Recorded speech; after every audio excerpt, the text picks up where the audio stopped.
वर्णिवेशरमणीयदर्शनं मन्दहास्यरुचिराननाम्बुजम्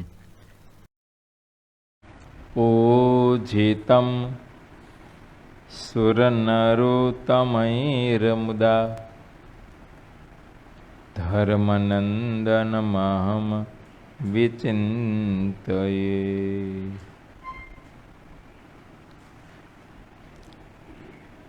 સ્વામિનારાયણ હરે હરે.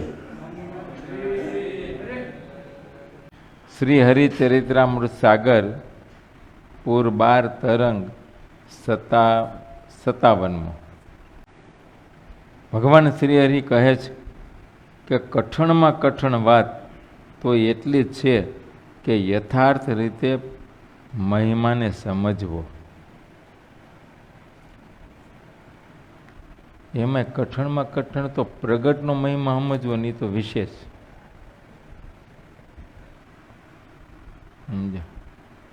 જ્યારે પ્રગટ હોય, પ્રત્યક્ષ હોય,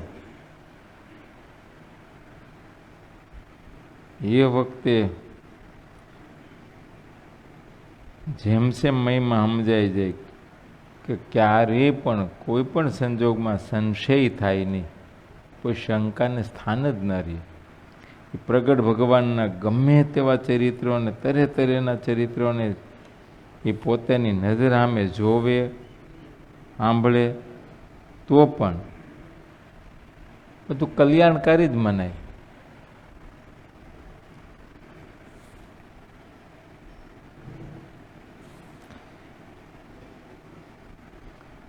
આવી રીતે જ્યારે થઈ ત્યારે સમજવું કે એને મહિમા સમજાણો છે. બાકી તો રાત દિવસ સાથે રહેતા હોવા છતાંય પણ એ રોજબરોજ મહિમા અધિક વધતો રહે એવા અત્યારે ઘણાય હરિભક્તો આ સત્સંગમાં છે. મહારાજ જ્યારે વાતો કરે છે ત્યારે અને એવા જ હતા. સંતો, હરિભક્તો, બાઈઓ, ભાઈઓ,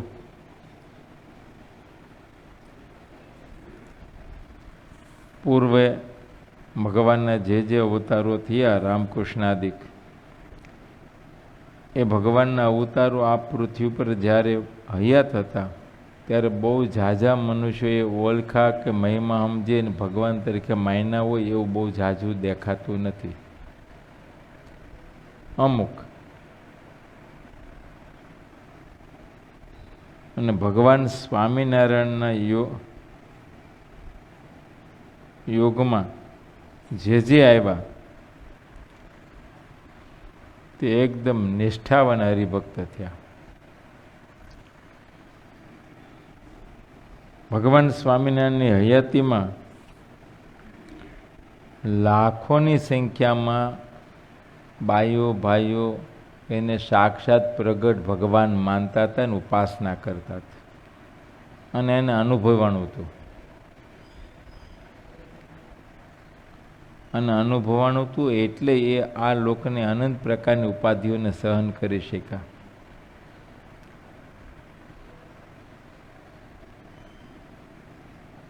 પછી નાયતની ઉપાધિ હોય, ગામની ઉપાધિ હોય, ગામના મુખીની ઉપાધિ હોય, કુટુંબની ઉપાધિ હોય, ઘરના સભ્યોની ઉપાધિઓ આવે.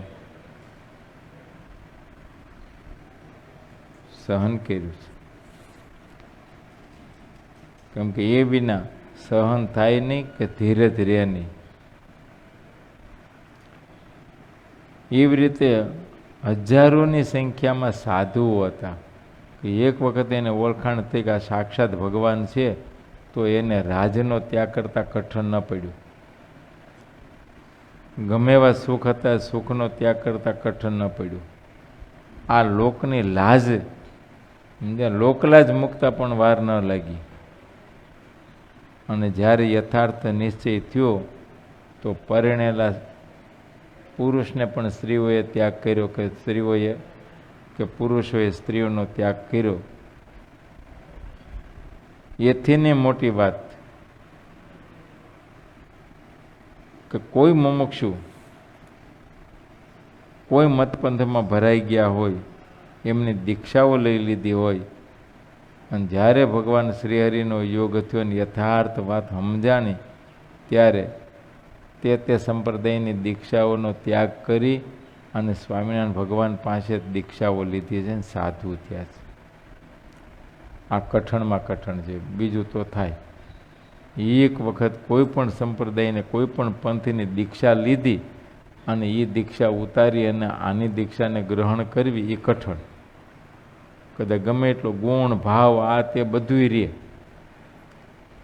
સમજ્યા, પણ દીક્ષા ઉતારવીને પાછી આને બીજાની લેવીને એ કઠણ. અત્યારે વર્તમાન કાળે એવું દેખાતું નથી બીજું ક્યાંય. કોઈ પણ સંપ્રદાયમાં અલગ અલગ સંપ્રદાયની દીક્ષાઓ લીધીને બીજા સંપ્રદાયમાં ગયા હોય ત્યાગીઓ, એવું ઓછું છે. હા, પછી એવું બને વિષયને અર્થે થઈ ગયા હોય, કાંઈ કઠણ પડે તો રખડતા બાવા થઈ જાય, એવું બને. પણ મોક્ષને અર્થે નહીં, કોઈ સાધના કરવાને અર્થે નહીં, કોઈ પ્રાપ્તિને અર્થે નહીં. ત્યારે સ્વામિનારાયણ ભગવાનની હયાતીમાં કંઈક એવા હતા,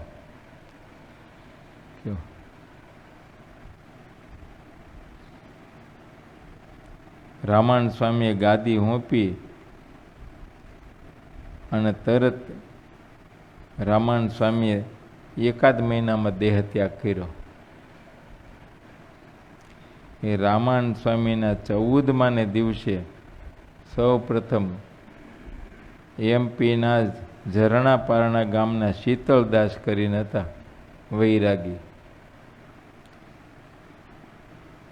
હવે એને તો આ બાજુ ક્યાંક યાત્રા કરવા નીકળાય છે, એમાં સાંભળેલું ગુર્જર દેશમાં આવતા કે અહીં રામાનંદ સ્વામી કોઈ ભગવાન છે. એટલે એ તો રામાનંદ સ્વામીના દર્શન કરવા માટે પૂછતા પૂછતા પૂછતા ફરિયાણી આવ્યા હતા. સમાચારે મળ્યા કે રામાનંદ સ્વામી હમણાં જ હજી 10-12 દિવસ ત્યાં ધામમાં ગયા. એને બહુ અફસોસ થયો એને, હું આટલો બધો અભાગ્યો કે ખાલી આટલું જ ફરક પડ્યો. 2-4 દિવસનો જ ફરક પડ્યો.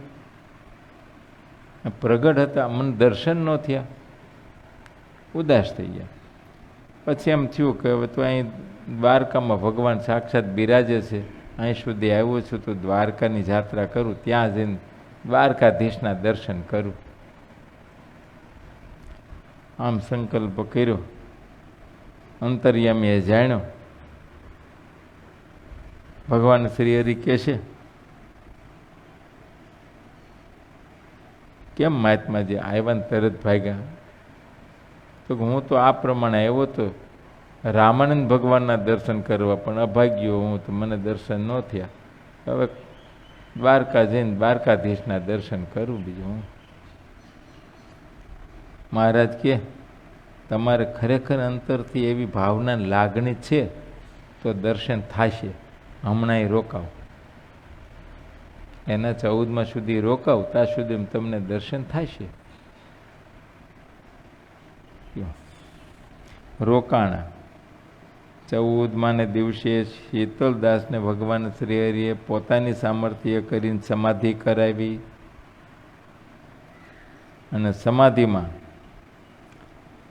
સાક્ષાત અક્ષરધામને વિશે દિવ્ય સિંહાસન ઉપર આ ફરેણીમાં જે મૂર્તિ છે એ જ મૂર્તિ ત્યાં છે. સહજાનંદ સ્વામી અક્ષરધામના તખત ઉપર વિરાજમાન છે. કંઈક સેવકો, કંઈક અનંતકોટી મુક્તો, અવતારો, ઈશ્વરો, સાક્ષાત રામાનંદ સ્વામી શ્વેત વસ્ત્રધારી એ સેવામાં છે. પંખો લઈને હવા નાખે છે. દર્શન થયા ને એમ છે. અનુભવ્યું સમાધિમાં. ત્યારે એને જ્ઞાન થયું કે મેં તો સાંભળ્યું તું રામાનંદ ભગવાન છે, આ તો સહજાનંદ ભગવાન છે. પછી તો રામાનંદ સ્વામીએ પણ કીધું કે શીતલદાસ, હું ભગવાન નથી, એ ભગવાનની આજ્ઞા કરીને ભગવાનની ગાદીએ બેઠો હતો કે હું તો એનો સેવક છું, ભગવાન તો આ સહજાનંદ સ્વામી છે. માટે એની ઉપાસના કરો ને ભક્તિ કરો. સમાધિમાંથી જાગૃત થયા ને તરત ભગવાન શ્રીહરિના ચરણમાં ઢગલો થઈ ગયા કે મને તમારો સાધુ કરો. લો, ઈતર સંપ્રદાયની દીક્ષા હતી, દાઢી હતી ને જટાઈ હતી ને સીપિયો હતો હાથમાં. એ તરત ત્યાં ઉતરાયું, દીક્ષા લીધી. સહજાનંદ સ્વામીએ દીક્ષા આપી, નામ પાડ્યું વ્યાપકાનંદ સ્વામી.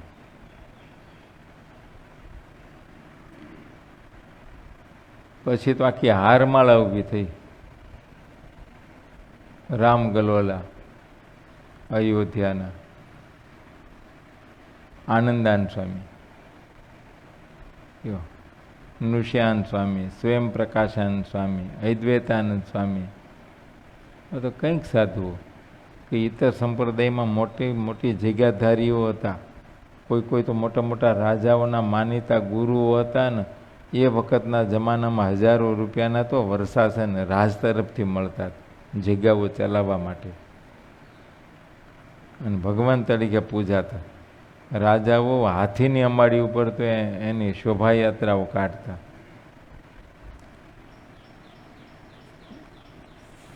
છતાંય ભગવાન શ્રીહરિનો જ્યારે યોગ થયો અને ઓળખાણ થઈ કે આ સાક્ષાત ભગવાન છે અનુભવવાનું, ત્યારે એને મુકતા કાંઈ કઠણ પડ્યું નહીં.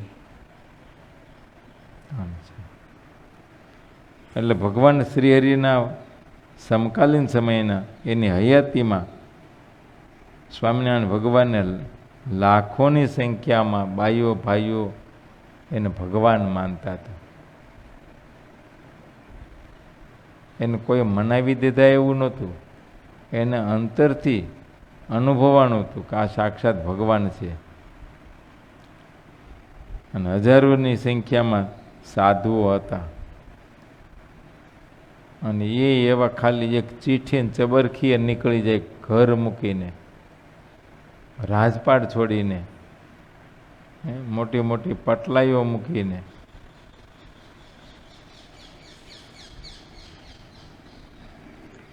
એ મહિમા સમજાણા વિના થોડું થયું હોય. બાકી તો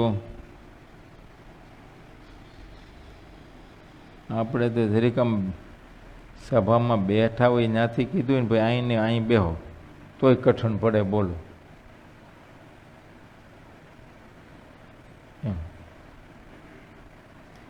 કંઈક સભા હોય ને આગળ બેઠા હોય ને કોઈ ચીફ ગેસ્ટ કોઈ આવી ગયું, હવે એના માટે જગ્યા કરવાની કીધું હોય કે ભાઈ એમ ઊભા તો થઈ જાય પણ વહમું બહુ લાગે. હા, એટલું બધું વહમું લાગે કે ન પૂછો વાત. અને પછી બેહે પાછળ જગ્યા આપી ત્યાં, ત્યાં બેઠા બેઠા બાજુવાળા પાસે બબડે તો ખરા.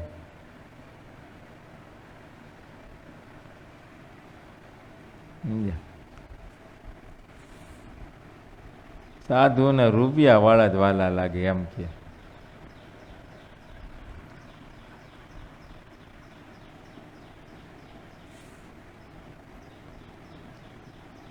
ભાઈ તું એવા ગુણ કેળવીને, રૂપિયા ન હોય તો કાંઈ નહીં, ગુણ કેળવો એટલે સાધુને વાલો જ લાગશે.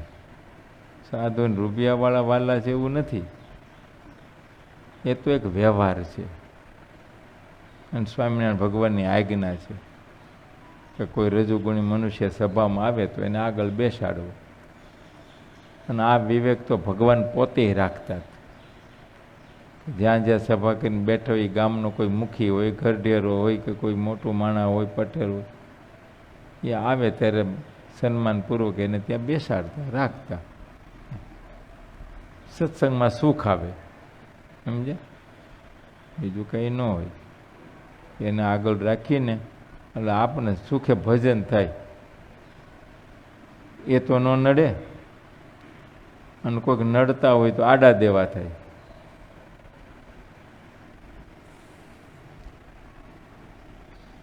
એટલે મહિમા સમજવાની કઠણ છે. મહિમાવાળાને કંઈ કઠણ જ નહીં, બોલો કશું નહીં. ગુણાતીતાન સ્વામી કહે કોઈ રજુગુણી મનુષ્ય આવ્યું હોય તો એને આગળ બેહારી, ભલે ને નિયમનો ધર્મનો છાંટોય ન હોય પણ તોય એને આગળ બેહાર્યો છે. અને પર્વતભાઈ જેવા છે પાછળ બેહે. બોલો અખંડ મૂર્તિને ધારવાવાળા એ પાછળ બે, અને આગળ બેઠો તો ઉઠાડીને બેહારી દે પાછળ. એને રોમ માત્ર કાંઈ ન, રંચ માત્ર કાંઈ થાય નહીં, જરાય નહીં. એને તો એક જ હોય કે આ સભામાં ક્યાં બેહવા મળે, ખૂણે ખાંચકે પણ આ સભા, આ તો બ્રહ્મની સભા, અક્ષરધામની સભા, એમાં જે જગ્યા મળવી, ખૂણે ખાંચકે મળે તોય મોટા ભાગ કહેવાય.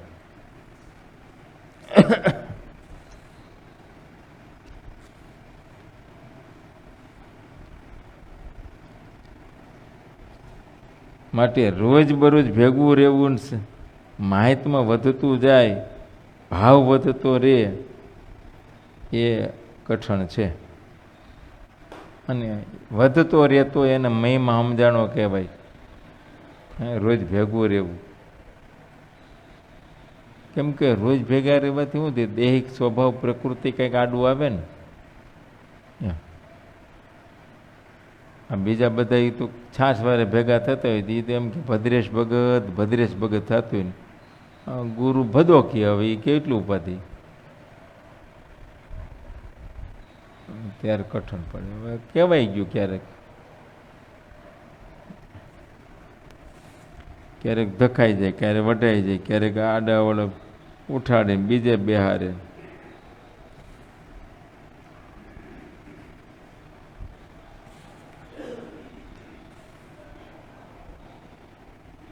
ભેગા રહેવા રાત દિવસ સાથે રહેતા હોવા છતાંય પણ રોજ બરોજ મહિમા અધિક ને અધિક વધતો જ રહે.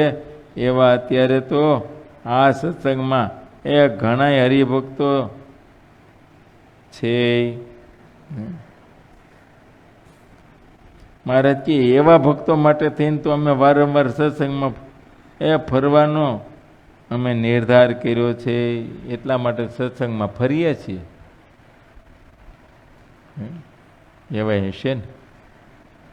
ગુણાતીતાન સ્વામીએ વાતોમાં બોલ્યા, સ્વામી કે અમે આ દેશમાં ફરવા નીકળીએ, એમ દેશમાં ફરવા નીકળીએ છીએ ત્યારે કેટલાકના દર્શન દેવા નીકળીએ છીએ ને કેટલાકના દર્શન કરવા નીકળીએ છીએ. તો એ હરિભગતની કેવી સ્થિતિ છે? ગુણાતીતાન સ્વામી જેવા સત્પુરુષો એમ કે અમે દર્શન કરવા નીકળીએ છીએ, તો એ હરિભગત કેવા છે? બોલ. નામ લીધા, વંથલીના કલ્યાણભાઈ, બગસરાના વેલો હથવારો, વાહ, 5-7 નામ લીધા સ્વામીએ. વાત એમ છે.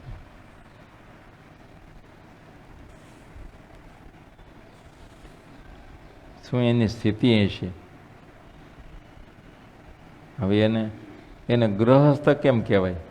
ખાલી તો ભગવાનને આજ્ઞા કરી રહ્યા છે, બાકી તો દેહનો ભાવ જ નહીં. તો દેહમાં રહ્યા છે છતાંય દેહનો ભાવ નહીં. દેહની ક્રિયા બધી કરે છે, એના આશ્રમ અનુસાર એ દેહની બધી ક્રિયા કરે છે, એની આજીવિકાનું જે સાધન હોય એ કરે છે, છતાંય કોઈ આસક્તિ નહીં. બોલો, બ્રહ્મ સ્થિતિવાળા એમાં રહી નહીં. સીતા અને રાધિકાના સમાન ભક્ત કોઈ નથી, કારણ કે તેઓ તો એ ભગવાનની અર્ધાંગનાઓ છે. રામચંદ્રજી અને શ્રી કૃષ્ણની જેટલી મોટપ કહેવાય છે તેટલી જ મોટપ સીતા અને રાધાની છે. રામ અને કૃષ્ણનું જેવું ભજન થાય છે તેવું જ ભજન સીતા અને રાધાનું પણ થાય છે. થાય છે ને રામની હારોર કે કૃષ્ણની હારોર? અરે હારોર ક્યાં, પેલું નામ ઈ આવે સીતારામ. સીતાનું નામ પેલું આવે, રામનું પછી આવે. જો એમ રાધા કૃષ્ણ હારો હાર ભજન થાય છે. હારો હાર મૂર્તિઓ, હારો હાર એની પૂજા આરતી ભગવાનની બરોબર પૂજાય છે. નહીં તો સીતાજી કે રાધાજી મૂળ મૂળ તો ભગવાનના ભક્ત જ છે ને. કયો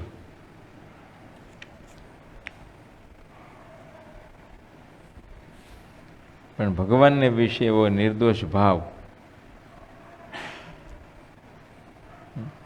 મહારાજ કે જે કોઈ મંદિરમાં ભગવાન રામચંદ્રજીની મૂર્તિ પધરાવાતી હોય ત્યાં સતી સીતાજીની મૂર્તિ પણ તેમની જોડે ને જોડે જ હોય છે. તે સીતારામના મંદિર કરોડો થયા છે તે રીતે જ શ્રી કૃષ્ણ ભગવાનના મંદિર પણ રાધિકાજી વિનાના હોતા નથી. સીતાજી અને રાધિકાજી ને 2-3 વખત વચનમાં ઘણો દોષ આવી ગયો છે. એમ આવા મોટા હતા છતાંય એમાં ક્યાંક થોડો સંશય, કંઈક દોષ છે. એમાં દોષ આવી ગયો છે. જો ઈર્ષ્યા અને ક્રોધ ન આવે તો નારીના સમાન કોઈ પ્રેમી હોતું નથી. પણ આ બે બાબત વરેલી છે. સમજ્યા? ઈર્ષ્યા અને ક્રોધ વરેલી છે, એ આવી જ જાય. ઈર્ષ્યા તો એટલી બધી ન પૂછો વાત, સહજ રીતે કાંઈ ને તો કાંઈ ને, પણ કોઈનું સારું ન દેખીએ કે બોલો. એમાંય ઝાઝો ભગ તમારે દેરાણી જેઠાણી, જેમ નજીક ને એમ વધારે ઈર્ષ્યા, જેમ નજીક એમ ઈર્ષ્યા. એમ છે.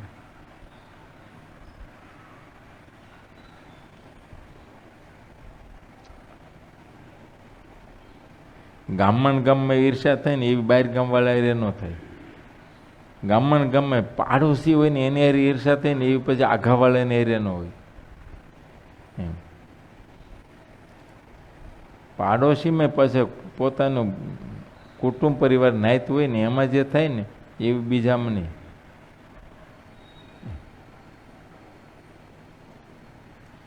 કુટુંબમાં બોલો પોતાની નજીક પેઢી હોય ને એમાં થાય એવી બીજી નહીં. નજીકમાં હગા ભાઈ હોય ને દેરાણ છે એમાં જે થાય ને એવી બીજામાં નહીં. જેમ નજીક પણ ને એમ ઈર્ષા વિશેષ.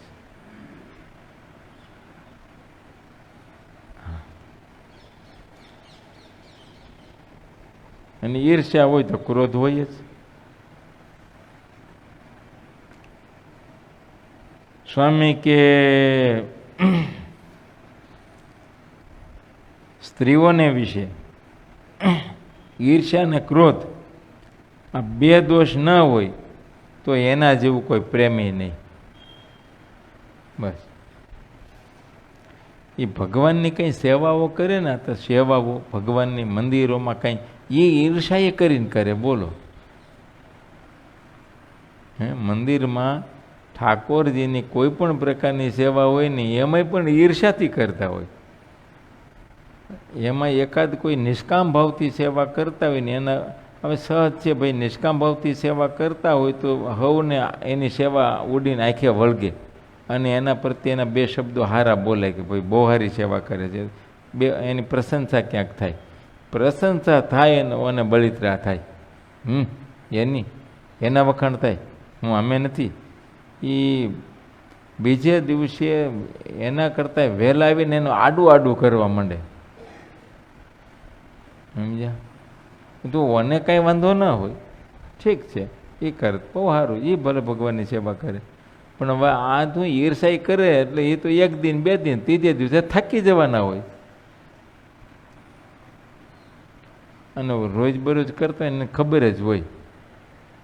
સમજ્યા? એ કે સેવામાંથી આપણે જ રહેવાની છે, ભલે ને કરે બે દી, કરવા દો ને.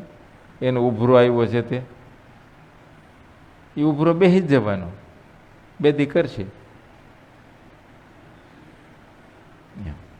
એ ઈર્ષા એ કરીને કરે.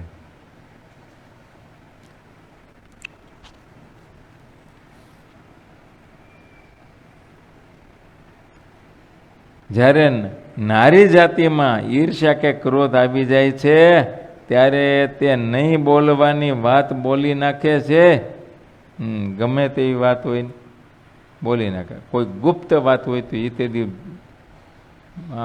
બહી જ નાખે તરત.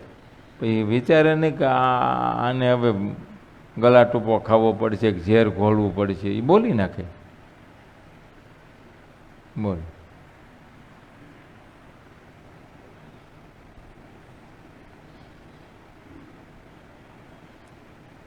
એટલે એને કંઈ નક્કી નહીં હું બોલે, કેમ બોલે. એ તો સારું છે. હવે તો તમારું બધું ઘૂંઘટ વૈયાઈ ગયા, લાજ ઘૂંઘટો. પહેલાં તો ઓલો ઘૂંઘટ હતા ને પછી જ્યારે કંઈ બોલવાનું થયું ને આવેશમાં આવી જાય ને તો લાજ કાઢીને પણ હાર હોય તો ભલે ને જેઠ હોય તો ભલે ફટકારી દે. અને બહુ આવેશમાં આવી જાય તો ધક્કામુક્કી કરીને પાડી દે હોતો. કાંઈ નક્કી. ભાઈ ક્રોધ આવી ગયો પછી કાંઈ નક્કી જ નહીં. આમ છે. એટલે સાંભળો છો બે જણા? સાંભળો. હું હવે સમજના થઈ ગયા છો, ક્યાંક ન જોઈ લેતા હોય, સાંભળતા હોય.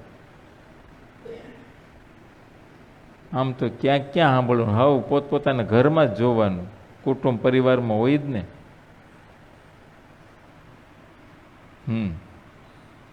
ક્યારેક કાકી બોલતી હોય ને ક્યારેક મોટી માં બોલતી હોય ને ક્યારેક પોતાની માય બોલતી હોય. એમાં કંઈ નક્કી ન હોય.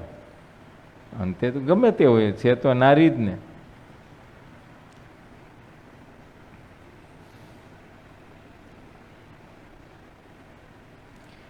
મારે કે જો એમાં આ બે દોષ ના હોય ને, ઈર્ષા ને ક્રોધ,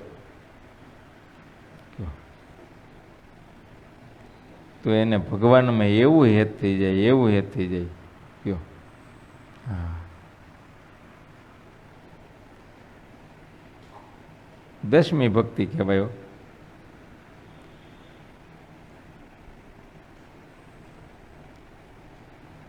બાકી જો એમાં ઈર્ષ્યા આવે ને ક્રોધ આવે તો એ ન બોલવાનું બોલી નાખે છે અને ચલાવે છે. પોતાનું ચલણ ચલાવે. તે બોલવાથી ભલે બીજાનું મોત થતું હોય છે, પણ નારી તેને વિચારી જોતી નથી. બીજાની ક્યાં વાત કરે, પોતાને રંડાપો આવી એની ખબર નથી રહેતી. સમજ્યા? આમ છે.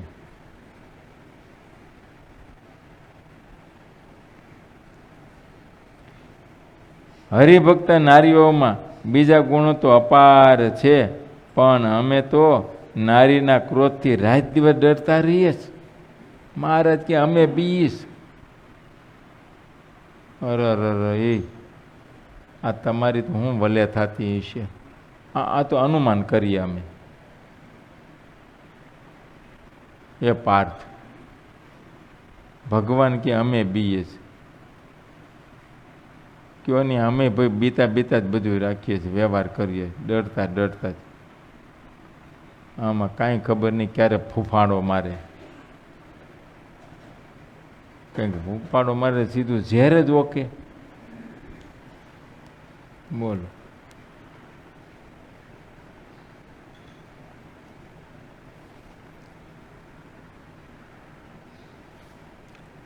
મહારાજ કે ભલે એ અપાર ગુણ હોય, બહુ સારા ગુણ હોય, પણ તોય એનાથી બીતા રહી. એ ક્યારે એમાં આવેશ આવે કંઈ નક્કી નહીં. સમજાવ, અવતાર આવી જ જાય.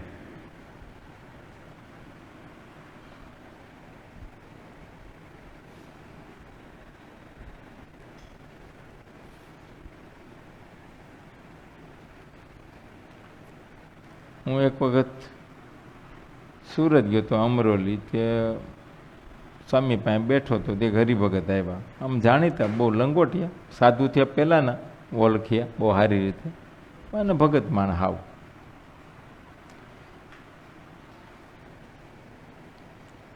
બેઠા હતા હરિવર સ્વામી પાસે બેઠા ને વાતચીત થઈ. એમ કરતા સ્વામીને કે હવે આપણા આ મંદિરની આજુબાજુમાં કંઈ એકાદું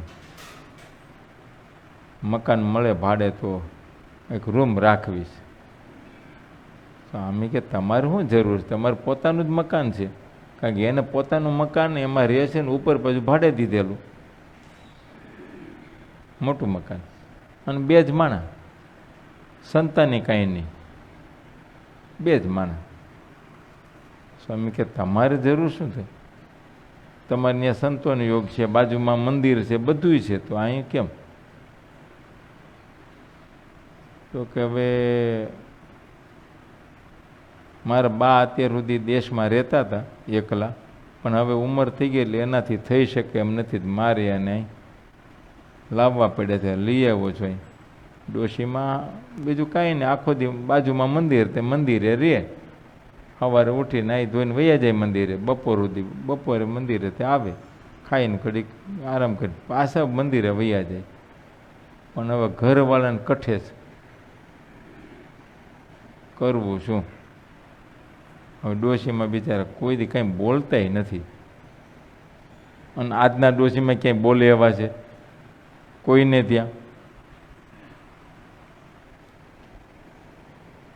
પણ હવે આ કે ડોશી આવી નહીં, તો હવે ડોશી નહીં તો હું, મારી માને એકનો એક દીકરો, હું નો હાચું તો કોણ હાચવે? એટલે કે નક્કી કર્યું કે તું આ બાજુ રૂમ રાખો ને તો મા દીકરો અમે અહીં રહીશું. લો,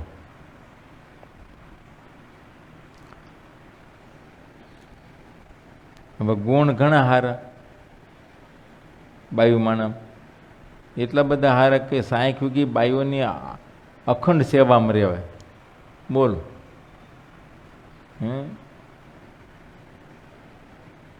એમ છે સાંખ્યું બહેનોની સેવામાં અખંડ રહેવાવાળા. એમ મવડીજી કાંઈ પણ હોય તો એને પૂછીને બધું થતું હોય. એ વ્યવસ્થા બધી બહેનોની કંઈ જવું આવું આ તે બધી રીતે કંઈ પણ હોય તો એ જ કરતા એવું ઉત્સવ પ્રસંગોમાં.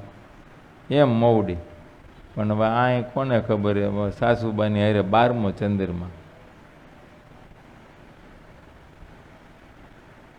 ગુણ બધાય હારા, મારે કે જોઈને ગુણ બધાય હારા હોય, તોય મારે કે અમને બહુ બીક લાગે એને, કે આમાં હાલું કાળી ટીલી બેહાડતી કાંઈ નક્કી નહીં. એટલે જ ભગવાને જો ને અમને તો કહી દીધું, તમારે તો 8 પ્રકારે આઘું રહેવું, 8 પ્રકારે ત્યાગ રાખવાનું કીધું સાધુને.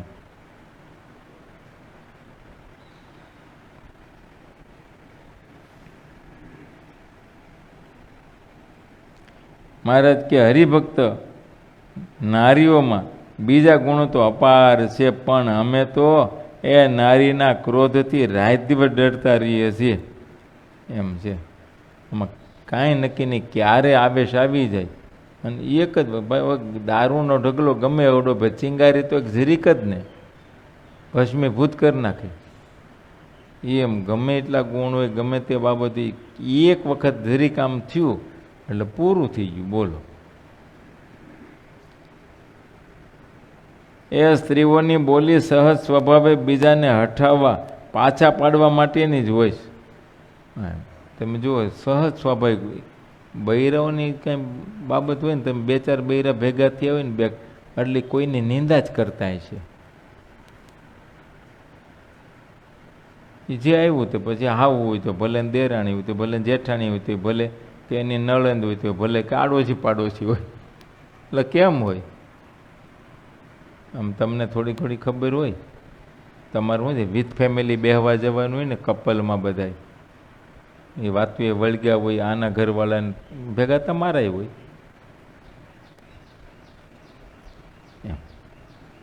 ઠીક છે, ક્યાંક વળી સત્સંગનો અંગ હોય તો સત્સંગની વાતો નીકળે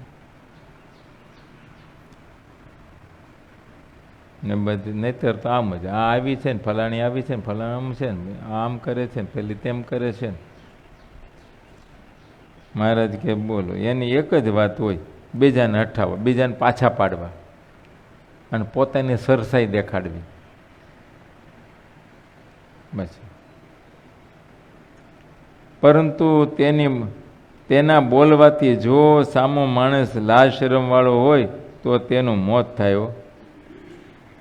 આમ જે એવું બોલે ને, અને આ જગતમાં મોટી આબરૂવાળો માણસ, લાજ શરમવાળો માણસ હોય ને એને તો મરવાનો વારો આવે.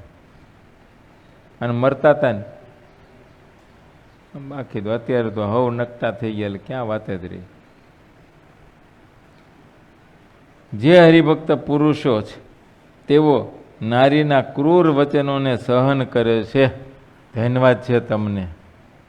આમ મહારાજ બોલે, જો ભાઈ આ ફેસબુકથી કથા છે એટલે ભાઈ જે કાંઈ સાંભળતા હોય તો રાજી રહેજો, કંઈક આમાં મારા શબ્દો નથી એક પણ, હું આમાં કોઈ ભેળવી નહીં, કંઈક વાંચીને જ વાત કરું છું. સ્વામી સારું થયું, આપણને ભગવાને ચેતવી દીધા હોય ઘનશ્યામજીવન સ્વામી. બાકી તો આ લોકોને ખબર હોય. આમ તો મને થોડી ઘણી ખબર હોય, કેમ કે બળાપો મારી પાસે કાઢતા હોય ને પાછો. કેમ કે આ બધાને ફેમિલી પ્રોબ્લેમ હોય ને અંદરો અંદર કોઈને કહેવાય નહીં, એની ઇજ્જત આબરૂની વાત હોય એટલે એ તો અંદરો અંદર તો કોને કહે. એ પોતાના બે માણાનો ઝઘડો કંઈક અંદરો અંદર હોય, એ પુરુષ એની માને ન કહી ગયે, એને બાપને ન કહી ગયે, એને ભાઈઓને ન કહી શકે, કોઈને ન કહે. બહુ થઈ તો એને એક ફ્રેન્ડ હોય, બહુ જીગરી દોસ્ત, તો વળી એને થોડું કહે. નહીતર પછી ગુરુને કે, સાધુ પાસે આવીને કે કંઈ પ્રોબ્લેમ તો સોલ્વ ન થાય, કંઈ ને હળવું તો થાય, હયું કંઈ આશ્વાસન મળે. કયો તો પછી એટલે આપણને એમ થાય કે બિચારા કેવા દુઃખી, સમજ્યા. એ તો ક્યાંક કોઈના ફંક્શનમાં જવું હોય તો બંને ટ્રેન નીકળ્યા હોય ને, એ ઘડીક આપણને એમ લાગે એ એમ જ હોય, પણ હવે ક્યારેક ઘડીક દેખાડો કરે, ઘડીક આમ થાય, સમજ્યા. કારણ કે એ બેયને પછી શરમ હોય ને એટલે નીકળે બે એક જ ગાડીમાં, પણ એ મોઢા તો એક આમ રાખ્યું ને એક આમ રાખ્યું હોય. આ ગાડી તૈયાર કરી લે, બેસી જાય, આટલું જ હોય.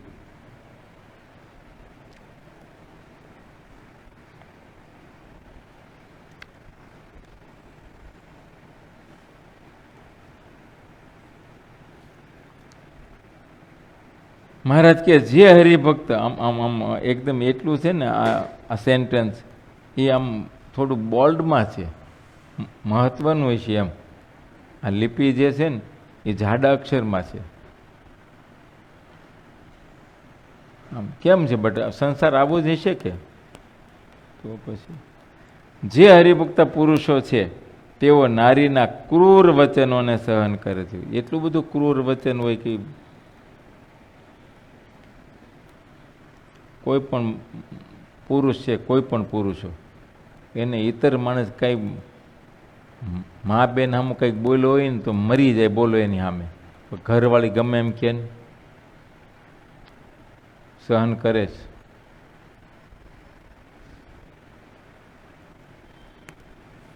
ક્રૂર વચનો સહન કરે છે.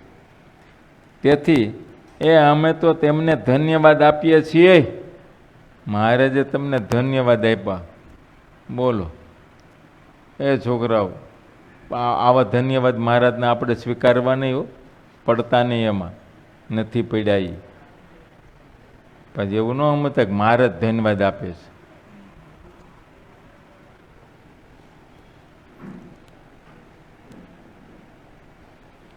હવે તો કરે શું હે? આ તો ભાક્ષીની જેલ છે. સુભાષચંદ્ર બોઝને પેલા કાળા પાણીની સજા હતી, એમાંથી ને નીકળી ગયા. પણ આ તમારી સંસાર રૂપી જેલ એવી છે કે એમાંથી એક ન નીકળી શકે.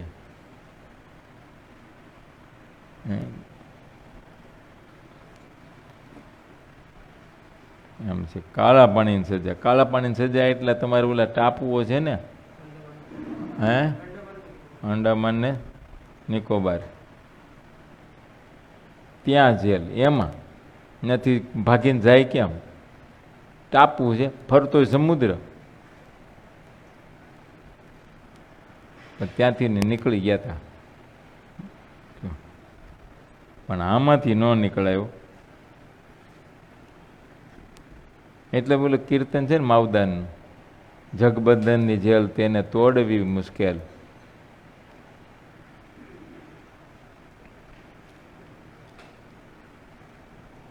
માટે તમને ધન્યવાદ આપે છે કે એટલું બધું સહન. એટલે એ આનો અર્થ એવો થયો કે તમારામાં સહન શક્તિ તો છે જ. હે, તમારામાં સહન શક્તિ તો છે જ, એ નક્કી વાત છે. માટે ભગવાન ભજવામાં કાંઈ દુઃખ આવતું હોય, કાંઈ ઉપાધિઓ આવતી તેને સહન કરવી જોઈએ, ધીરજ રાખવી જોઈએ. સંસારમાં કેટલી બધી ધીરજ રાખો છો કે હશે હવે જે કાંઈ છે હમણાં આમને કરી દો, છોકરા મોટા થઈ જાય પછી ક્યાં આપણે ઉપાધિ છે એમ કહીને ધીરજ રાખો છો ને. હવે છોકરા મોટા થતા પછી વરહ જાય, મોટા આજ થઈ જવાના છે, પછી વરહ મોટા થાય.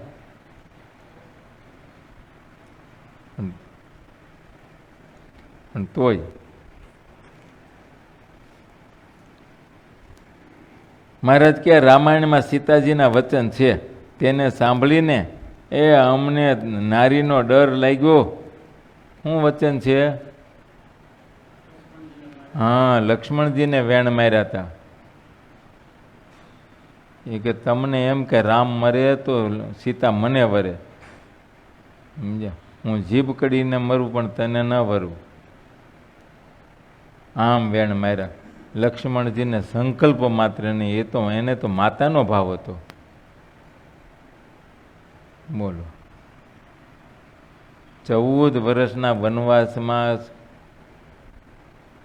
લક્ષ્મણજીએ કોઈ દી સીતાજીના મુખામું નહોતું જોયું, કેવળ ચરણના જ દર્શન કરતા, પણ કોઈ દિવસ એ મુખારવીને હમું જોયું નહોતું. બોલ, અને તોય વેણ માર્યું. હવે વિચાર કરો જી, મહારાજે વચનામૃતમાં 2 સતીઓને વખાણી, સીતાજી અને દ્રૌપદી. એના જેવી કોઈ 2 સતીઓ નહીં. આવી બેયને વચ્ચે, એકને વચ્ચે રામાયણ રચાણી ને એકને વચ્ચે મહાભારત રચાણું. તો હવે આમની બીજાની શું વાત કરવી? આમ છે. મહારાજ કે રામાયણમાં સીતાજીના વચન છે તેને સાંભળીને એ અમને નારીનો ડર લાગ્યો, તેથી અમે ઘરનો ત્યાગ કરીને વર્ણી થઈ ગયા. એલા વર્ણી થઈ જાય છે, મહારાજે વર્ણી થઈ ગયા. જુઓ, ડર લાગ્યો, કામ જ છે. અને આલું વગર વાંકે બોલો કાંઈ નહીં, ગમે તેના ઉપર હાલ નાખી દે, ઉપાધિના પારની. એમાં હવે તો ઉપાધિના પારની, તેથી તો ઠીક, હવે તો સીધા કાયદા જ લાગુ પડે. બોલો, પોતાને હાથે કપડાં ફાડીને આગુ પાછું કરીને અને પોલીસ સ્ટેશન પહોંચી જાય ને ફરિયાદ લખાવી દીધી એટલે તમારે તરત વોરંટ આવે.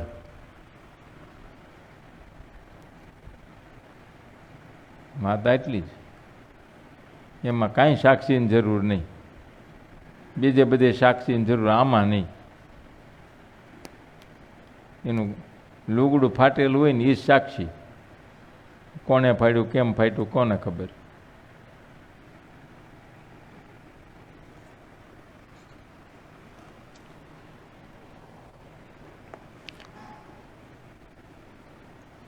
મહારાજ કે બે દોષ એમાં ન હોય, ઈર્ષા અને ક્રોધ બે ન હોય ને તો એના જેવો કોઈ પાત્ર નહીં.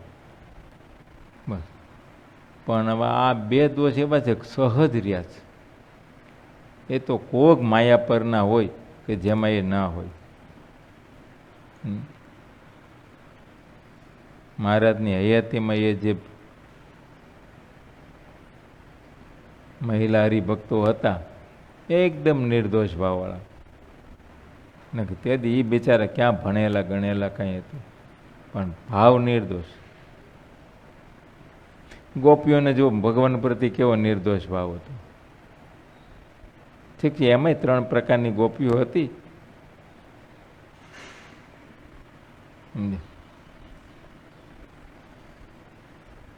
એમાંય ભાઈ મુગ્ધા ગોપીઓ હતી, એ ખીજવાઈ જતી, ક્યારેક ક્યારેક રિહાઈ જતી ને એવું બધું થતું, જેમ તેમ બોલવા માંડતી, તોછડા વચન નહીં બોલતી, પણ છતાં અંતરથી હેત હતું. સમજે, અંતરથી પાછું હેત હતું. એને અંતરથી ઈર્ષ્યા કે આવેશ નહોતો, અંતરથી નહીં.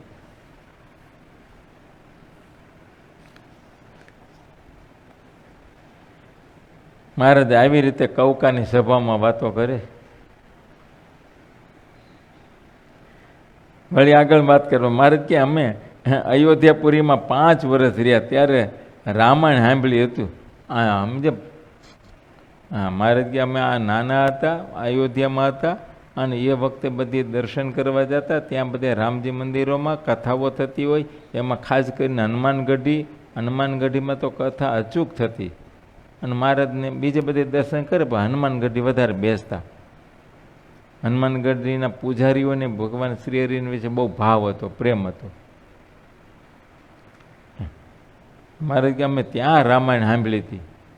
એ રામાયણ સાંભળીને એમાંથી નક્કી થયું કે આ બસ આપણે વનમાં વયું જવું.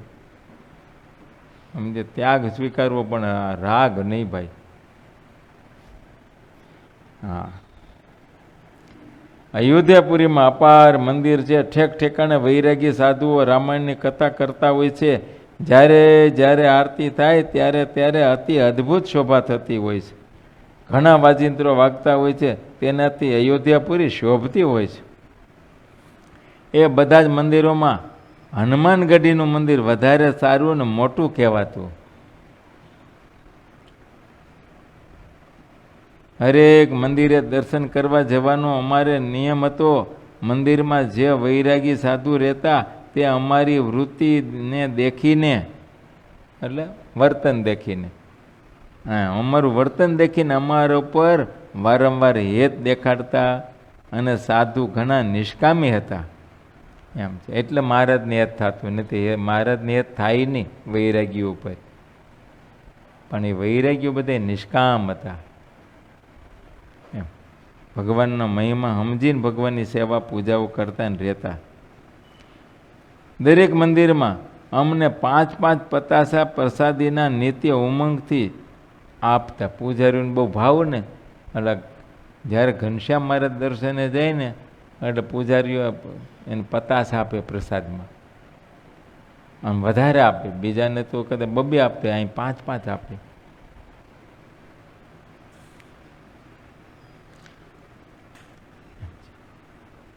અમારો ધરથી જ એવો સ્વભાવ હતો, સમજ્યા. અને એ એવા હોય એટલે આમ છે જે હેત થાય.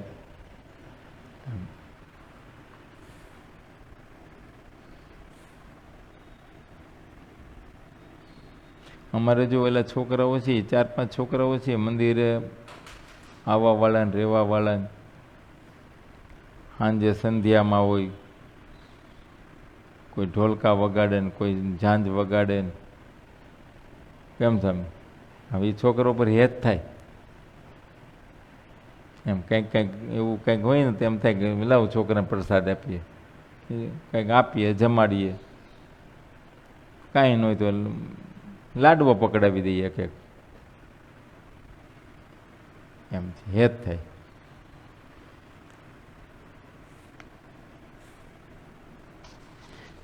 કોઈ હરિભક્તને રસોઈ હોય તો કંઈક પાછું હોય તો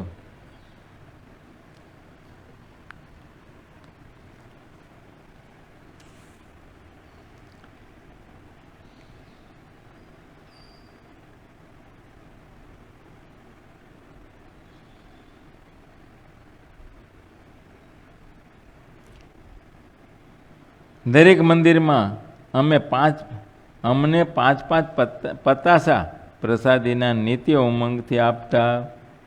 એ અમે ક્યારેય માગતા નહીં.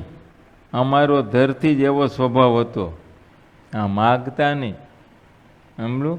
હા, આપણે ધ્યાન રાખવું, માગવું નહીં કંઈ.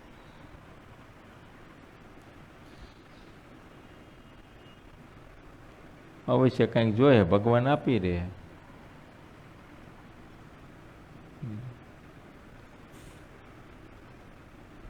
બેથી ધીરજ રાખવી. હા, ધીરજ રાખવી પડે. તરત ન આવે. પછી આપણી ધીરજ ખૂટે જ નહીં તો પછી ભગવાન ગમે ત્યાં પ્રેરણા કરે ને આપે. ધીરજ ખૂટવા નહીં દેવાની, આવશે. અને એવું કયું પદાર્થ કે એના વિના આપણે ન રહેવાય? આપણે સાધુ એ ત્યાગીએ એવું કોઈ એવું પદાર્થ નથી કે એના વિના આપણે હાલે જ નહીં, જોઈએ જ, એવું છે જ નહીં. હાલે સહજ રે ભાઈ, રહી શકાય છે.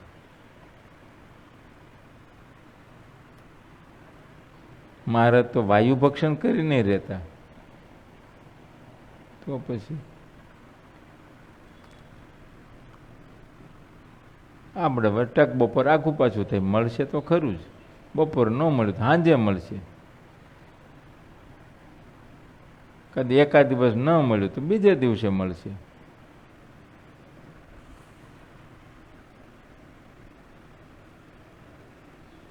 મહારાજ કે પ્રસાદી અમે કોઈ દી માગતા તો નહીં જ, પણ પૂજારી અમારા ઉપર ભાવ રાખી અને સહજ આપતા. બાકી માગવું નહીં, એ તો અમારો ધરથી સ્વભાવ હતો. સીતાના વિયોગવાળી રામની કથા હું જ્યારે સાંભળતો ત્યારે ઘરમાંથી ઉદાસ થઈ જતો. હા, સ્વામી કે રામાયણમાં જ્યારે આ વિયોગની કથા આવે, વિરહની કથા આવે, એ સાંભળી એટલે તરત સંસારથી મન ઉદાસ થઈ જતું અને એમ થતું કે ક્યારે આ ઘર મૂકીને વનમાં વયા જાય. આમ છે. તમને જોવાની કોઈને આવું તો ઉદાસી થાય તો કહેજો મને.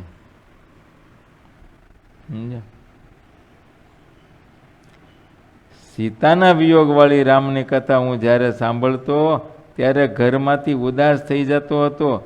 ઘર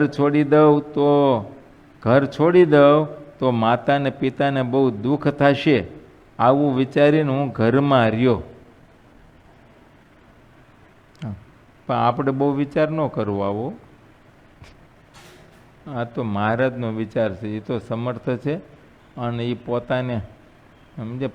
પોતાની સામર્થ્ય કરીને માતા પિતાને ગતિ કરાવી દેવા છે. ને આપણે તો આપણી થઈ જાય ઘણી વખત.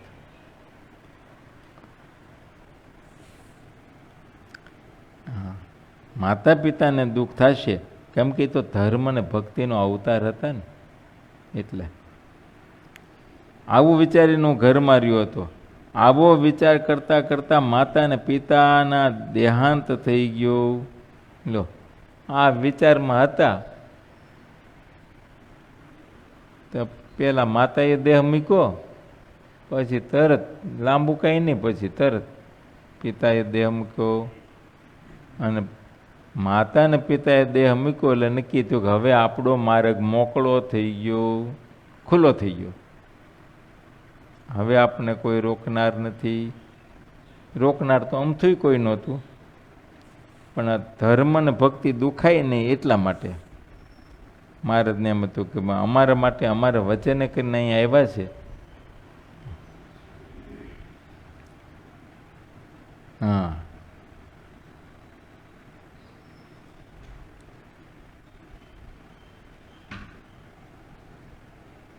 માતા અને પિતાનો દેહાંત થઈ ગયો. એ મોટાભાઈ રામ પ્રતાપજી અમારા ઉપર બહુ જ હેત રાખવા લાગ્યા. અમને એક પળવાર પણ છૂટા પડવા દેતા નહીં. ભેગા ને ભેગા હો, કે બહાર ગામ જાય તો ઘનશ્યામને હારે લઈ જાય, ખેતરવાડી ગયા તો ભેગા ને ભેગા. કેમ કે ધર્મદેવે છેલ્લે ભલામણી કરી હતી, સમજ્યા, રામ પ્રતાપજીને ઈચ્છારામજીને, કે ભાઈ આ ઘરમાં રહેશે નહીં, માટે ધ્યાન રાખજો.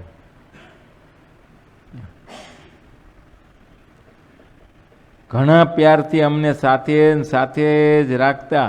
તેઓ એવું મનમાં માનતા કે રખે ને કોઈ વૈરાગી સાધુ અમને ભરમાવીને પોતાની પાસે રાખી લેશે એમ. એ કે મોટા ભાઈને બીક લાગતી કે આ ઘરમાંથી ઉદાસીન રખે કોઈ બાવો ભેગો થઈ જાય ને બાબા ભેગા વહી જાય તો એમ, કોઈ વૈરાગી. અને વૈરાગીને ભાઈ એવું હોય, સમજે, ખપ જ હોય. એટલે મોટા ભાઈને બાબત એ તો રખડતા બાવામાં ક્યાંક ભેળવાઈ જાય તો ઊભા થઈને પછી એમ પેલા કે ને બાવાના બે બગડે એમ થાય. અને બાવાને બીજું કાંઈ ન હોય એને તો શું છે, લઈ લે તે ભીખ માગી ખવડાવે.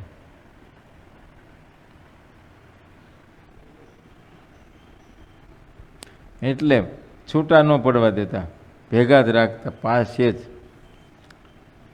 વૈરાગીની બીક રહેતી હતી, તેથી તેઓ અમને છોડીને ક્યારેય દૂર જાતા નહીં. અમને પણ પૂર ગામ અને ઘર કરતાં વન વધારે પ્રિય લાગવા માંડ્યું. લ્યો, પછી તો ગામ કે મોટું શહેર કે ઘર કે પછી ગમતું નહીં. બસ પછી વનમાં રહેવું ગમે, બહાર રહેવું ગમે, એકાંત ગમે. એ રામ લક્ષ્મણ ને સીતાજી વનમાં 14 વર્ષ રહ્યા. પાંડવો પણ કુંતાજી અને દ્રૌપદી સાથે વનમાં રહ્યા હતા. નારદ, ધ્રુવ અને પ્રિવ્રત વગેરે બધા જે રીતે વનમાં રહ્યા હતા તેમ આપણે પણ વનમાં જઈને રહેવું, આવું મનોમન સંકલ્પ કર્યો. આમ છે, માટે અત્યારથી સંકલ્પ કરી રાખો, કંઈક ગોલ, કંઈક ધ્યેય નક્કી હોવો જોઈએ ભાઈ પાર્થ. આમને પછી મથી તો શું અર્થ? ધ્યેય તો નક્કી હોવો જોઈએ ને.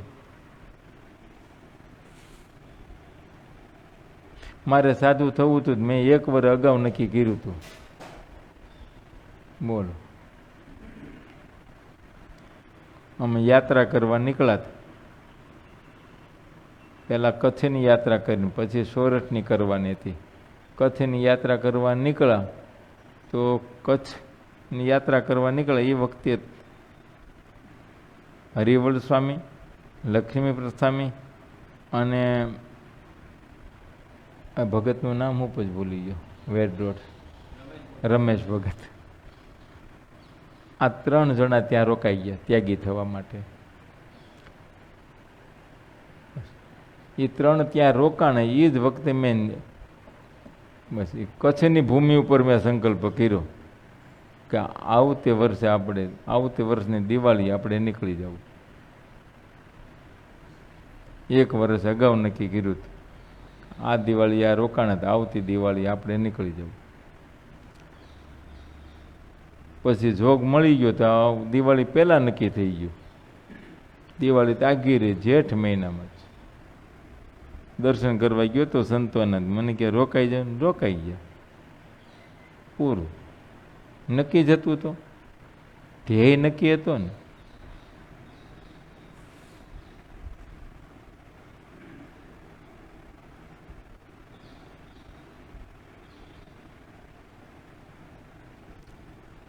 મહારાજ કે આ બધું રામ, સીતા ને લક્ષ્મણ ને ઈ વનમાં રહ્યા, કુંતાજી દ્રૌપદી સાથે આ પાંડવો વનમાં રહ્યા, નારદજી, ધ્રુવજી, પ્રિવ્રત જેવા મહારાજાઓ એ પણ વનમાં રહ્યા હતા, તપ કર્યા.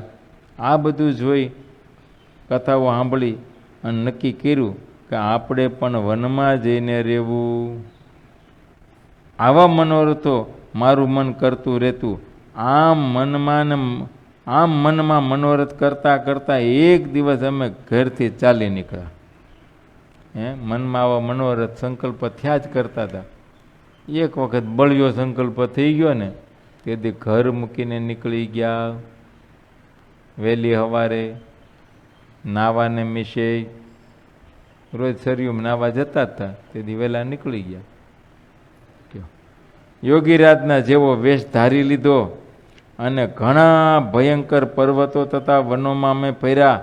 જે એટલા સંસારના સુખો છે તેનો તથા ધન નારી અને ખાનપાન એ બધાનો મનમાં ક્યારેય ઘાટ થતો નહીં. સંકલ્પ જ ન ઉઠતો સંસારનો તો. સંસારના સુખો કે ધન સ્ત્રી ખાનપાનાદિક કોઈ દી નહીં. મહારાજ કે ધન સ્ત્રીનો સંકલ્પ થયો હોય તો પરમહંસોના હમ છે, અમારા હમ ખાતા કે અમને કોઈ દી સંકલ્પ માત્ર નથી થયો. કેવળ તપ કરવાનું ધ્યાન રહેતું હતું. એ અમને તપ કરવામાં અને ધ્યાન કરવામાં અપાર રુચિ રહેતી. યોગ સાધવાનું નક્કી કર્યું હતું. કથા તથા કીર્તનમાં અમને રુચિ રહેતી. આ જ રુચિ, તપ કરવું, યોગ સાધવો, કથા કીર્તન કરવા.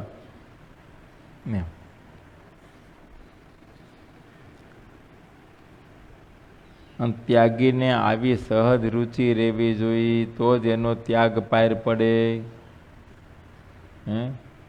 ત્યાગીને વિશે તપનો અંગ ન હોય, કથા વાર્તાનું કીર્તનનું અંગ ન હોય, શાસ્ત્રીય અધ્યયનનું અંગ ન હોય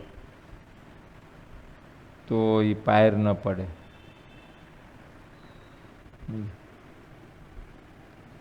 કદાચ ઉંમર તો હવે આમાં પૂરી કરી દેવાય પણ ધ્યેય સિદ્ધ ન થાય. માટે કોઈ પણ સંપ્રદાયના ગમે તે ત્યાગી છે જેને સંસારનો ત્યાગ કરીને ભેખ લીધો છે, પછી લુગડા ગમે તે હોય એ તો એને સાંપ્રદાયિક રીતે કોઈ ભગવા પહેરતા હોય, કોઈ ધોળા પહેરતા હોય, એની જે દીક્ષા હોય, પણ છે ત્યાગી. માટે ત્યાગીને તો સંસારના કોઈ પણ પ્રકારના જે સુખ એનો ત્યાગ કરવો પડે.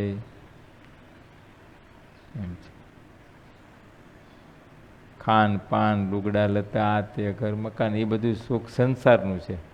હાય સરસ મજાને આલિશાન હવેલીઓ એ શોભા તમારી છે, સાધુની શોભા નહીં.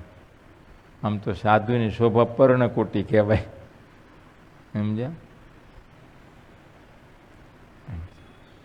એવી રીતે ભારે ભારે લુગડા વસ્ત્રો એ તમારી શોભા છે, એ અમારી નહીં. કારણ કે અમારે તો તમારી પાસે માગીને પહેરવાનું. અને માગવામાં મહારાજો તો એને એમ કીધું ગ્રહસ્થે 6 મહિના સુધી વાપરેલું હોય ને એવું જૂનું વસ્ત્ર માગવું, નવું નહીં.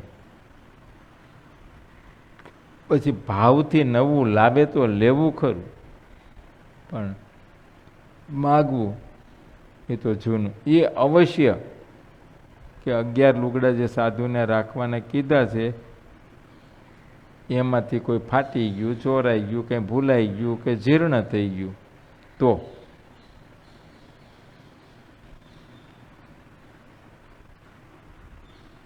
બહુ પછી વધારાના ભેગા કરીને ભેગા રાખીને તો આતા પછી એમાં છે ને કાં તો ઊંધરડા બચા મૂકે ને કાં ખીચકોલા માળા કરે.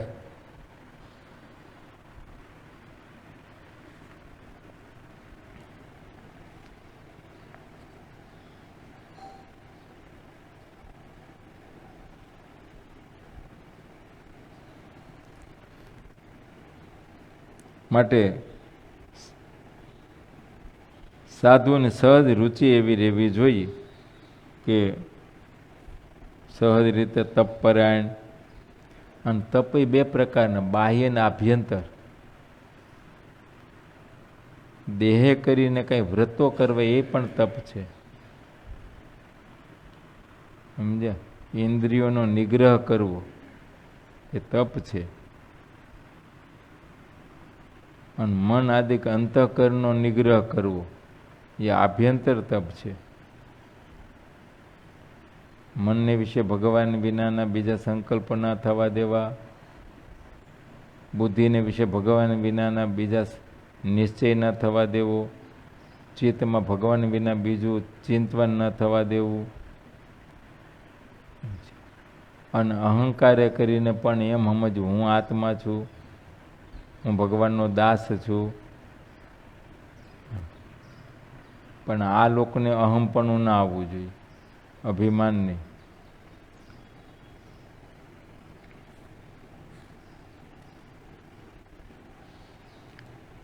તપ, ધ્યાન, અષ્ટાંગ યોગ, કીર્તન, કથા એ 5 જે કહ્યા તેના જ વિચાર મનમાં રાખતા હતા. મહારાજ પોતાનું વર્તન લઈને આપને સમજાવે છે ત્યાગીઓને કે ત્યાગી જે છે એણે પોતાના જીવનમાં તપ, ભગવાનનું ધ્યાન, યોગ, કીર્તન, કથા આ સહજ રીતે રાખવું ને એમાં રુચિ રાખવી. અને આ થતા હોય તો એમાં ઉમંગથી ભાગ લેવો, બેસવું, કરવા. નહીંતર શું છે, રુચિ એમાં ન હોય ને તો આ તો બધું મંદિરમાં થતું હોય પણ પોતાની રુચિ એ ન હોય એટલે સેજે એમાં બીજામાં જોડાઈ જવાય. કાંઈ નહીં તો સેવાનું બાનું કાઢે છે, સેવાનું બાને કંઈક આડો અવળો થઈ જાય.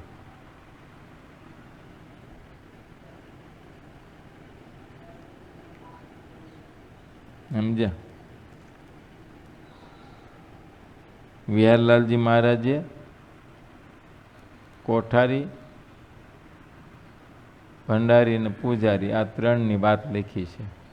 પદ બહુ સારા છે, શ્રેષ્ઠ છે. એના દ્વારા સત્સંગની બહુ અભિવૃદ્ધિ થાય. સમજ્યા?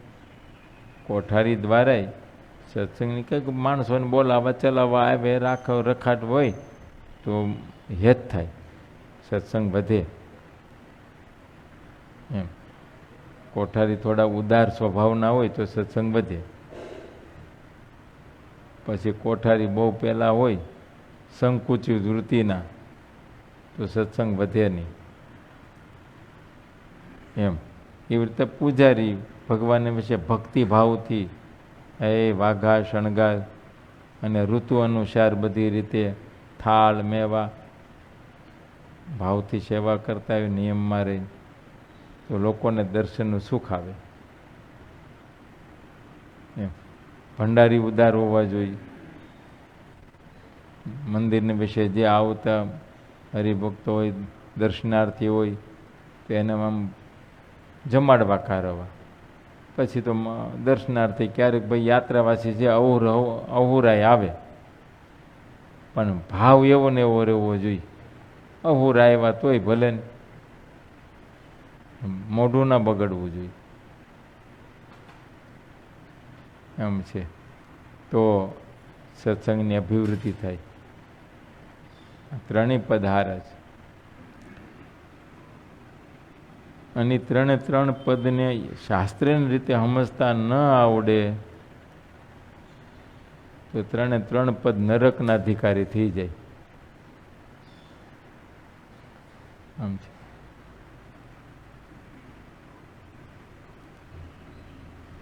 એટલે વિહારલાલજી મારે તેમાં લખે છે, સમજ્યા? કોઠારી, પૂજારી ને ભંડારી રે 3 નરકના અધિકારી રે. એટલે કઈ નરકમાં જાય એવું નથી, પણ સમજીને વ્યવહાર કરતા ન આવડે એ અહમ મમત્વ સોતું જો કંઈ થઈ જાય,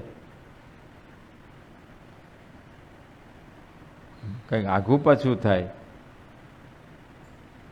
તો એ નરકમાં નાખે.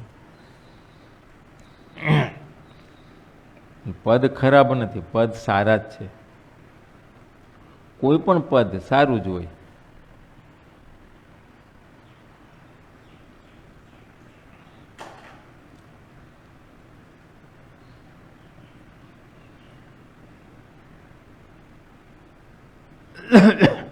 આ સરકારમાં જે કંઈ પદો છે સારા જ છે.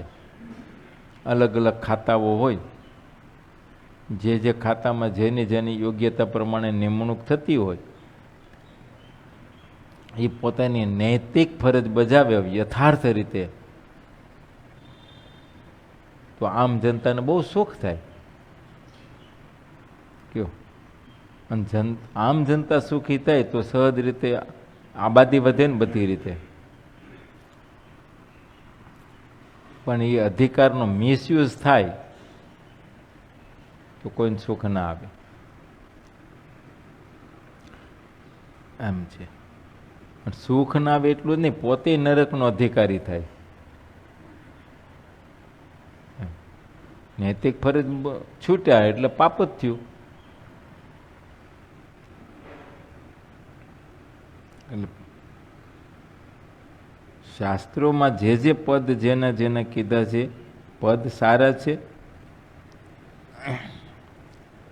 ને ગુણ જોઈને એના પદ ઉપર નિયુક્તિ થઈ હોય તો શોભે. બાકી પછી ગુણ ન હોય અને ખેંચતાણથી અહમમત્વથી સમજ્યા હા પદ આપી દેવાતા હોય તો કામ ન થાય.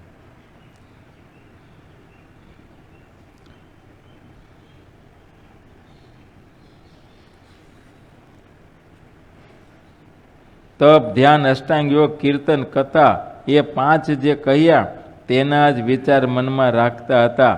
તે સિવાયના બીજા બધા સાધન આ 5માં આવી જાય એમનું બસ. મહારાજ કે અમે જ્યારે ઘરનો ત્યાગ કરી નીકળ્યા ત્યારે અમારે આ અનુસંધાન રહેતું. 5 બાનાનું રહેવું જ જોઈએ, ત્યાગીને અનુસંધાન. નહીતર જ્યારે ઘર મૂક્યું ને ત્યારે સંકલ્પ ભગવાન ભજવાનો હોય, ધીરે ધીરે સંકલ્પ ફરી ગયા હોય.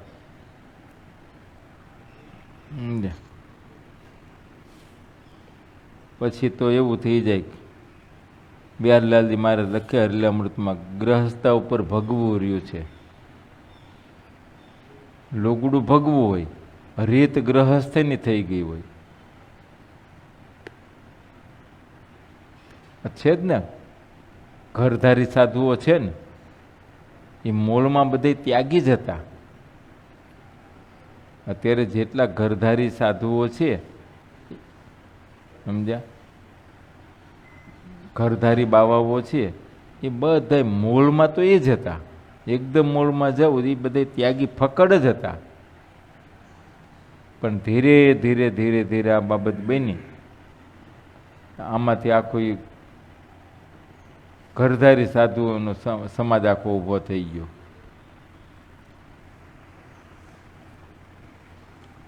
એમ છે. એમાં અમુક અમુક સંપ્રદાયોમાં એમ છે, આ બધે ક્રિશ્ચન છે, મુસ્લિમ છે, એને મૂળમાં તો ત્યાગી જ હતા.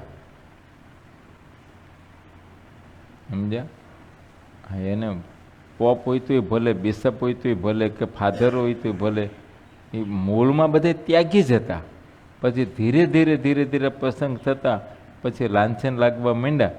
એમાંથી આ એક માર્ગ આખો ઊભો થયો.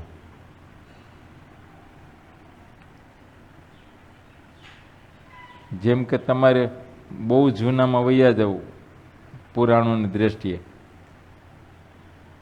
તમારે દીકરી પરણાવી અને પછી હવે એમને વિધવા પણ આવ્યું તો જીવન પર્યંત રહેતા. એ રીતે જીવન પર્યંત એ સાંખ્યોગ પાળીને ભજન કરતા. પણ હવે ક્યાંક ક્યાંક લાંછન લાગવા માંડ્યું એટલે પછી એમાંથી વચલો રસ્તો કાઢ્યો, જેને તમે ઘર ઘઉંનું કહો. એ વચલો રસ્તો પછીથી નીકળેલો, ભલે અત્યારે જૂનો જ છે પણ એમ કે પછીથી, મને કે મૂળ બાબત હતી નહીં, બીજી વખત લગ્ન નહીં એના.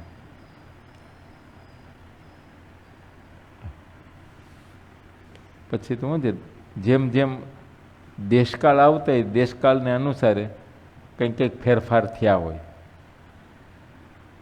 યુગ અનુસાર ફેરફાર થયા હોય.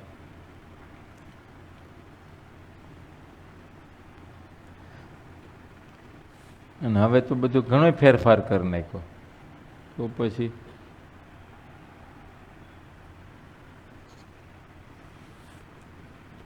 મન પડે ત્યારે લગ્ન, મન પડે છૂટાછેડા, પાછા વળી મન પડે એની સાથે લગ્ન, મન પડે એની અરે છૂટાછેડા. ગમે એટલી વખત છૂટાછેડા લઈને ગમે એટલી વખત લગ્ન કરે. ભાઈ હોય કે બાઈ હોય, ટૂંકમાં પશુ જેવું થઈ ગયું બધું.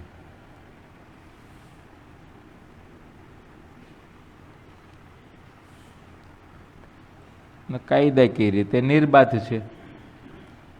શાસ્ત્ર ભલે બાધરૂપ માનતું હોય પણ કાયદા નિર્બાધ માને. એટલે સત્સંગનું સંપૂર્ણ મહાત્મ્ય તો ઉદ્ધવજી જાણતા, અને અમે તો તેના કરતાં કરોડ ગણું વધારે સમજીએ છીએ.